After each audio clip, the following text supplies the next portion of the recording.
Maulana Syekh Muhammad Hisham Kabani adalah seorang ulama dan tokoh spiritual yang juga merupakan bagian dari keluarga besar Syekh Abdul Qadir Al-Jailani, seorang sufi besar di abad ke-12. Maulana Syekh Hisham Kabani adalah seorang sufi dari tarekat Naqsabandiyah yang lahir pada tahun 1945 di Lebanon. Atas perintah sang guru, pada tahun 1991, beliau mulai tinggal di Amerika untuk menyebarkan ajaran Islam di negeri Paman Sam itu. Beliau mendirikan serta memimpin beberapa organisasi keagamaan non-profit, seperti German of the Sunnah Foundation of America dan Islamic Supreme Council of America, sekaligus mengepalai The Naqshbandi Haqqani Sufi Order of America. Menurut pandangan beliau, tasawuf bukanlah sebuah gerakan, namun sebuah aktualisasi agama. Tanpa pelaksanaan ihsan dan penempaan akhlak, dikatakan bahwa seseorang tidak dapat mempraktikkan tasawuf.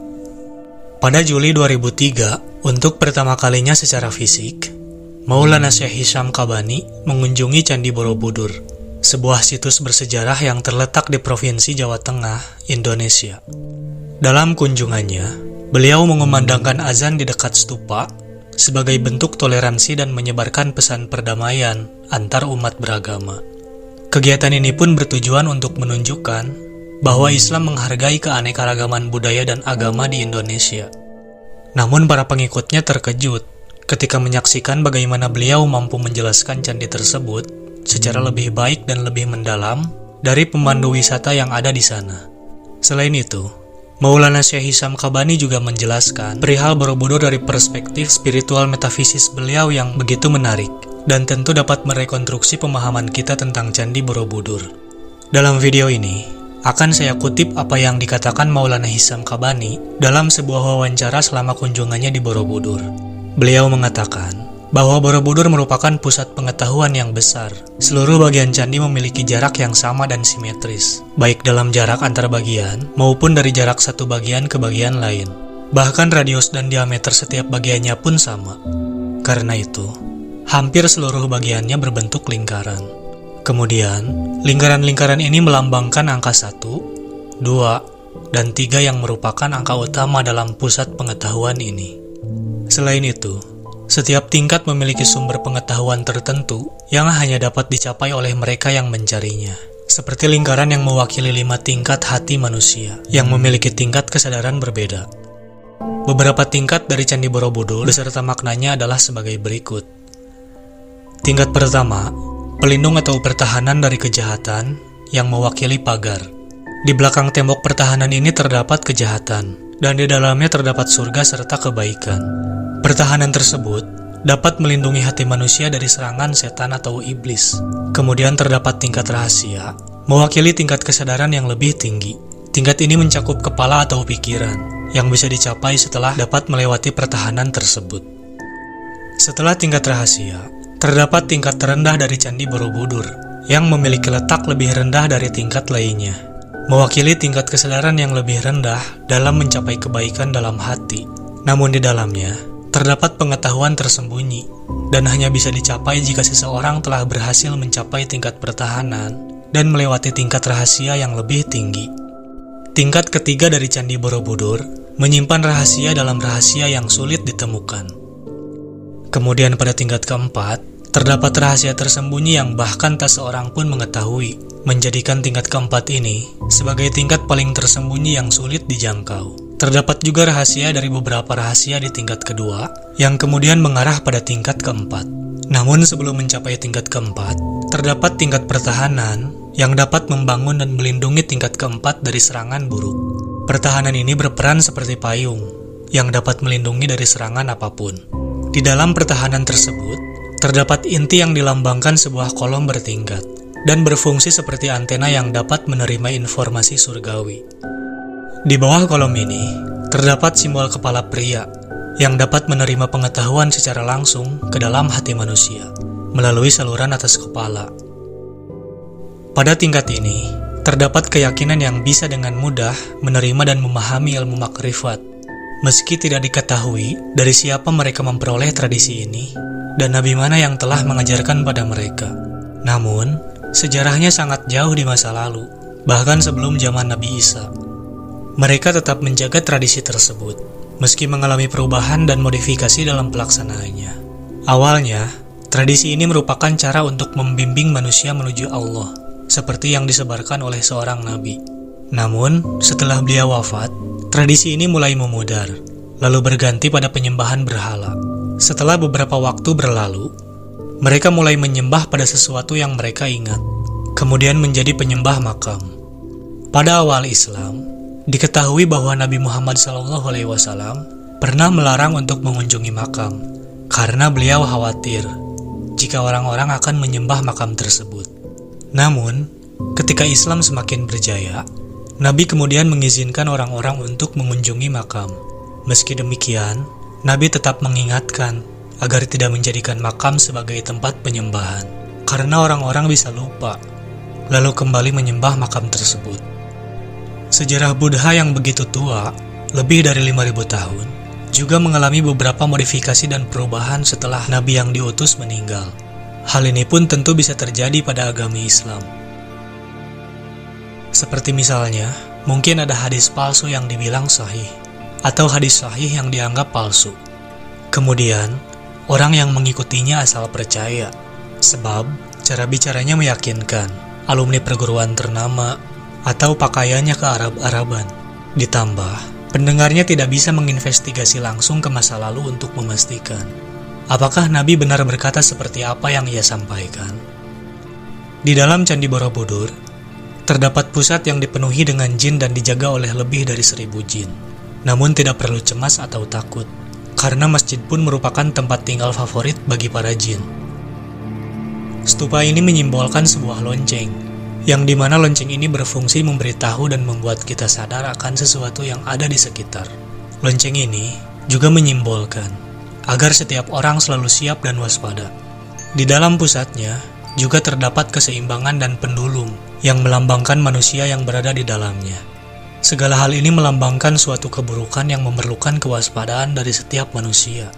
Jadi, ketika lonceng ini berbunyi, mengartikan bahwa pendulum atau orang yang menerima pengetahuan sedang diwakili. Namun, yang dapat mencapai pengetahuan makrifat tersebut hanya beberapa orang saja. Oleh karena itu, hal-hal yang tersembunyi tidak bisa diungkapkan dan hanya akan diberikan pada tingkat tertinggi. Mereka memberi pengetahuan dari atas, yang berarti dari hati dan tingkat yang lebih tinggi. Namun pengetahuan yang terkait dengan dunia disimpan dan tidak diungkapkan. Lonceng yang tertutup dari bawah menunjukkan bahwa segala hal yang berkaitan dengan dunia tidak disukai. Namun, hal-hal yang berhubungan dengan surgawi dan yang lebih tinggi dapat dibuka untuk diungkapkan. Terdapat 72 stupa di sini.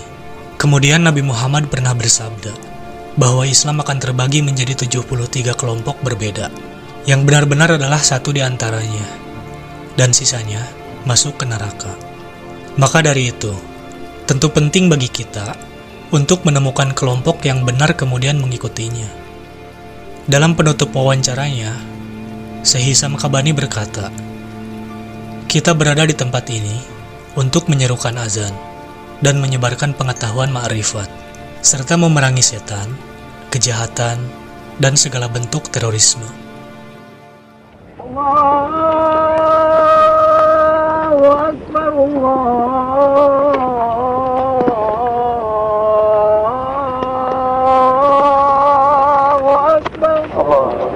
Beliau rela jauh-jauh berangkat dari negaranya demi untuk mengumandangkan azan di stupa puncak Borobudur dan memuji peninggalan nenek moyang bangsa ini, yang katanya telah membangun monumen megafraktal ini pada era Nabi Isa. Tentu pernyataan ini harus didukung dengan temuan lainnya, agar dapat diterima oleh dunia akademik. Namun jika hanya angan-angan, apa mungkin nenek moyang Nusantara, yang diklaim para sejarawan sebagai penyembah pohon, bisa membangun candi megah bernama Buana Cakapala yang segala rahasianya bahkan belum terungkap sampai saat ini? Ketika mencari informasi perihal Candi Borobudur di Google, hasil teratas menyebutkan bahwa Borobudur dibangun pada tahun 750 Masehi. Namun catatan sejarah lain menyebutkan bahwa para murid dari Cina sudah melihat adanya bangunan Candi Borobudur sekitar 300 tahun sebelumnya. pelajar Cina bernama Fa Huan yang hidup antara 337 sampai 422 Masehi ketika berada di Jawa Dwipa mencatat bahwa di ibu kota kerajaan terdapat sebuah bangunan megah yang disebut kapel, memiliki bentuk konstruksi yang menakjubkan dan menggunakan ketujuh zat berharga. Raja melakukan penyucian diri sesuai dengan aturan Brahmanisme yang ketat.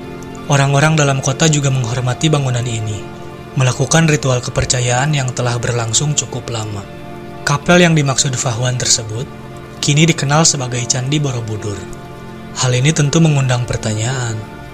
Apakah Borobudur benar-benar dibangun pada tahun 750 Masehi? Atau bangunan ini sudah ada sejak era Nabi Isa, yang kemudian direnovasi pada tahun 750 Masehi. Namun sejarawan mengklaim bahwa 750 Masehi adalah tahun Borobudur dibangun. Dalam catatan perjalanan pejarah Tiongkok bernama Fa Hien, mengisahkan tentang perjalanannya menumpang kapal besar dan tibalah di sebuah wilayah bernama Jawa Dwipa. Agama Brahmanisme sedang berkembang di wilayah tersebut.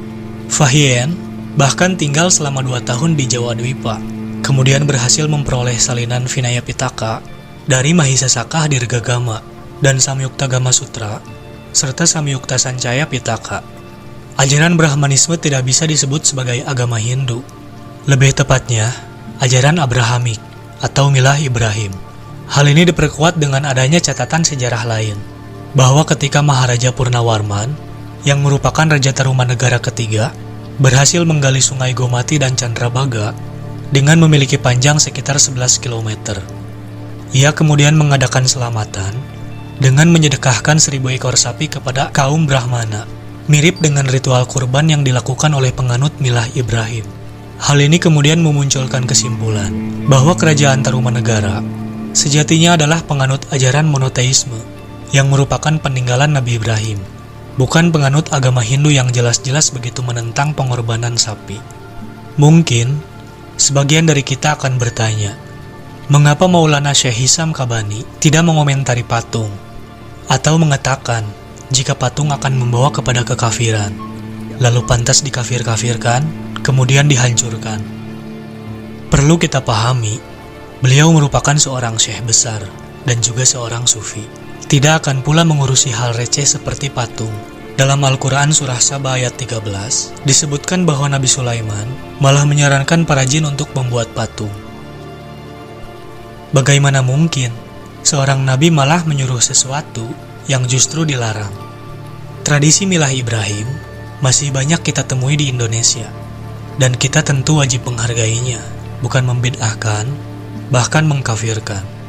Dalam ranah keagamaan, suatu perdebatan untuk merebut klaim kebenaran memang bukan hal lumrah. Manusia selalu terbagi menjadi beberapa barisan, berdasarkan alam pikiran, serta ilmu pengetahuan yang mereka miliki, termasuk agama, sebagai salah satu sumber.